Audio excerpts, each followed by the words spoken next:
Hallo meine lieben Freunde, hier ist wieder Michael Grant mit Klartext. Heute zu dem Thema: Nur noch ein Viertel zahlt mit Geldschein, so subtil schafft Brasilien das Bargeld ab. Brasilien als Labor digitaler Kontrolle. Stellen Sie sich vor, Sie steigen in ein Taxi ein und lassen sich an den gewünschten Zielort bringen. Sie zücken Ihr Portemonnaie und wollen den Fahrer mit Bargeld bezahlen.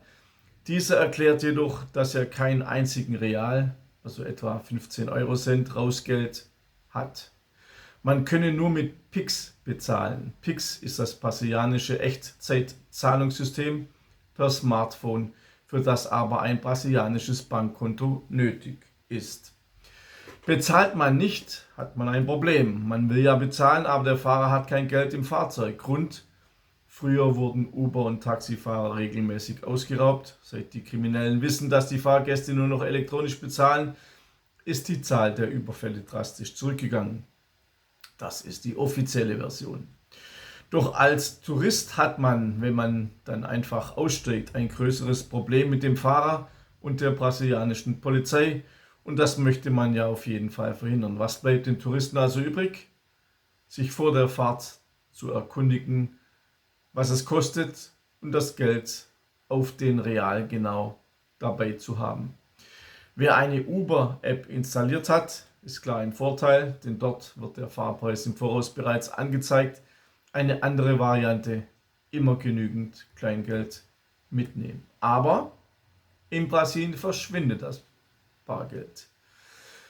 Dort wird die Nutzung von Bargeld immer seltener, weil das staatliche Pix-System für digitale Zahlungen stark gefördert wird. Brasilien hatte historisch gesehen eine der weltweit höchsten Bargeldquoten im Zahlungsverkehr. Doch mit serienweiser Einführung digitaler Systeme, staatlichen Initiativen und der zunehmenden Digitalisierung des täglichen Lebens hat sich das stark verändert. Die Zentralbank stellt bei technologischer Infrastruktur und regulatorischer Sicherheit ihre Maßnahmen bereit, die Vertrauen schafft oder schaffen soll, ein Schlüsselfaktor für den Rückgang des Bargelds. Ich habe es selbst erlebt, ihr wisst ja, ich lebe in Südamerika. Ohne Pix geht nichts. Im Supermarkt zum Beispiel, ich nenne euch ein paar konkrete Alltagsbeispiele. An der Kasse steht ein QR-Code am Bildschirm. Man scannt ihn mit der Banking-App, bestätigt den Betrag und die Zahlung ist in Sekunden abgeschlossen. Man braucht dazu kein Bargeld, keine Karte und keine PIN-Eingabe am Terminal. Straßenhändler und kleine Cafés. Selbst kleine Stände haben oft ein Schild: AZ Pix, also Pix wird akzeptiert. Der Verkäufer zeigt den QR-Code auf dem Handy. Man scannt ihn, fertig. Man braucht kein Wechselgeld und hat kein Risiko mit Falschgeld. Sogar als ich selbst am Strand eine einzelne Kokosnuss kaufen wollte oder gekauft habe, konnte ich mit Pix bezahlen. Der Verkäufer am Strand, der einzelne Kokosnüsse in seinem Rucksack hatte die Möglichkeit, dass ich digital bezahlen kann. Taxi, Uber, Lieferdienste. Wie oben beschrieben, viele Fahrer akzeptieren Pix direkt und haben den QR-Code am Sitz, oder man gibt ihre Pix-ID, Telefonnummer, E-Mail ein. Die Zahlung wird sofort bestätigt. Geld unter Freunden. Ein Beispiel: Ein Freund zahlt das Kino und man schickt ihm sofort das Geld per Pix. Das ist vergleichbar mit einer WhatsApp-Nachricht, allerdings mit dem Unterschied, dass es sich um Geld handelt. Miete und Rechnungen. Viele Vermieter und Dienstleister in Brasilien akzeptieren Pix und verschicken einen QR-Code per WhatsApp. Man scannt ihn, bezahlt und erhält sofort die Quittung. Online-Shops. Viele brasilianische Shops bieten Pix oft mit Rabatt an, weil die Händler das Geld sofort erhalten und kaum Gebühren dafür bezahlen müssen. Arzt, Apotheke, Dienstleistungen. Friseur, Zahnarzt, Werkstatt, Anwalt, fast alle nehmen Pix und sie brauchen keine teuren Kartengeräte für die Nutzung. Überweisungen. Wenn ich eine Überweisung über meine Bank tätige, dauert es ca. 10 Sekunden, denn ich brauche nur die CPF-Nummer, ich erkläre es nachher. Ich brauche nur die CPF-Nummer des Empfängers. Die Cadastro de Pessoas Físicas ist eine einmalige lebenslange Nummer für jede Person. Sie deckt vergleichbar mit Deutschlands Steuer-ID, Personalausweisnummer und Bankidentifikation ab. Ohne CPF kann man in Brasilien so gut wie nichts machen und wird bei jedem Kauf angefragt. Man braucht sie für fast alles in Brasilien.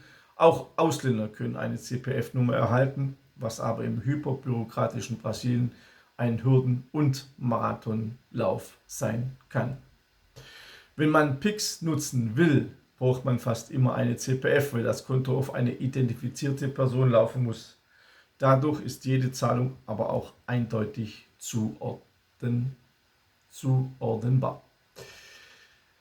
Also wie gesagt, alles läuft digital, alle Zahlungen. Deshalb gibt es in Brasilien auch keine Briefkästen, es gibt auch keine Briefträger. Es läuft alles über WhatsApp oder E-Mail. Meine Frau ist Brasilianerin und als sie in Deutschland war, hat sie gesagt, was, bei euch gibt es Menschen, die Papiere von einem Haus zum anderen tragen. Warum machen sie das? Da habe ich gesagt, das sind Briefträger. Da hat sie gesagt, ja, das ist ja wie vor 50 Jahren. Da sage ich, wenn du das mit Brasilien vergleichst, ja, weil dort läuft alles digital. Wie gesagt, dort gibt es keine Briefkästen, gibt es nicht.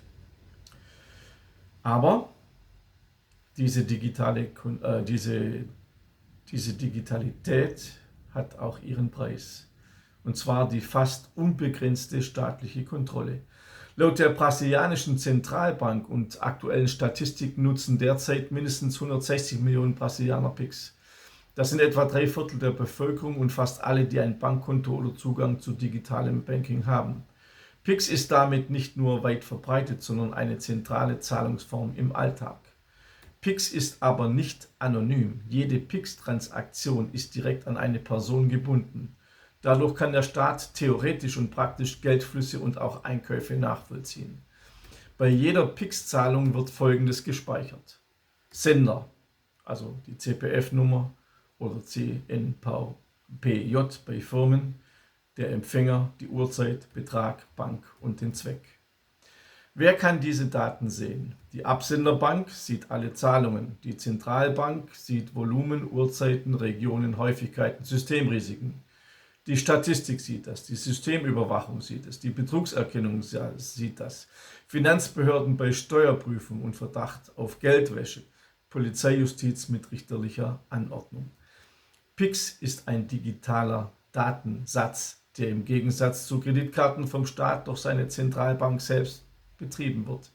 Pix ist ein hocheffizientes, staatlich reguliertes Zahlungssystem mit Mustererkennung, das keine Anonymität bietet. Die von der Zentralbank geschaffene Infrastruktur ermöglicht so einen politischen Missbrauch, wenn dieser auch offiziell bestritten wird. Also theoretisch kann der Staat, die Behörden können sehen, wenn ich im Supermarkt, was ich eingekauft habe, wie viel Toilettenpapier, wie viel Wasser, die können das theoretisch sehen, auf richterliche Anordnung. Aber es ist Brasilien. Ja, was ich damit sagen will: Brasilien ist ein Versuchslabor und hierzulande wird ja viel über den digitalen Euro gesprochen und über die Euro-Wallet und so weiter und so fort. Und ich wollte eigentlich nur am Beispiel Brasilien aufzeigen, dass es zwar sehr, sehr bequem ist, wenn man kein Bargeld mehr dabei haben muss. Es ist wirklich sehr bequem.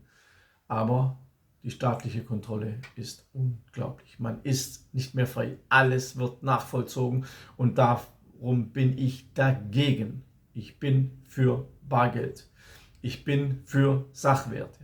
Und in diesem Zusammenhang habe ich exklusiv für euch, für meine Leser und für meine Zuschauer ein Buch geschrieben mit einem weiteren Sachwert. Also Sachwerte sind für mich Gold, Silber, Immobilien, Land, Aktien und so weiter sind für mich Sachwerte. Es gibt aber noch einen Sachwert, um den habe ich mich noch nicht gekümmert. Das habe ich gemacht in einem exklusiven Buch, das ihr nicht über den Buchhandel, sondern nur über meine Webseite bestellen könnt. Dort ist es auch angegeben, die Links sind unten angegeben. Es ist das Buch Geheimtipp Investment Edelsteine. Und ich rede hier nicht von Edelsteinen, die irgendwie an den Taschen sind oder von Edelsteinen, die Frauen um den Hals tragen. Nein, ich spreche hier von Investment Edelsteinen. Das sind Edelsteine zwischen 100 und 150.000 Euro, an denen man sich beteiligen kann. Es ist so wie Gold, man kann sich daran beteiligen. Wie das funktioniert, welche Vorteile es hat, aber auch welche Nachteile es hat, ich bin ja objektiver Journalist, alles in diesem Buch. Ihr könnt dieses Buch über meine Homepage beziehen. Und wenn wir gerade dabei sind, das Finanzsystem, ich weiß nicht, ob ihr das wisst, aber das Hintergrundrauschen wird immer größer, dass es vielleicht eine neue Finanzkrise geben könnte durch die riesige Verschuldung der ganzen Welt. Und auch dazu habe ich ein Buch geschrieben, der kommende Bankencrash und wie Sie sich davor schützen können. Hier beschreibe ich, warum es zu einem Bankencrash kommen kann. Hier beschreibe ich die Bankencrashs der Vergangenheit, also es ist keine Erfindung von mir. Es gab es schon alles mal und alle Bankencrashs, die es schon in der Vergangenheit gab, können sich auch in der Zukunft wiederholen. Aber der Vorteil an diesem Buch ist, ich beschreibe auch, wie Sie sich davor schützen können. Alle Links sind wieder unten angegeben. Abonniert mich auch bei Telegram. Dort bin ich täglich, bei YouTube ja nur noch 3-täglich, weil man mich ja total reduziert hat um 90%. Ich bin darauf angewiesen, dass ihr mich weiterempfehlt, meinen Kanal abonniert und Rezensionen bei meinen Büchern bei Amazon und Kopf schreibt. Ich bedanke mich im Voraus bei euch. Alles Gute, bis zum nächsten Mal, euer Michael Grett.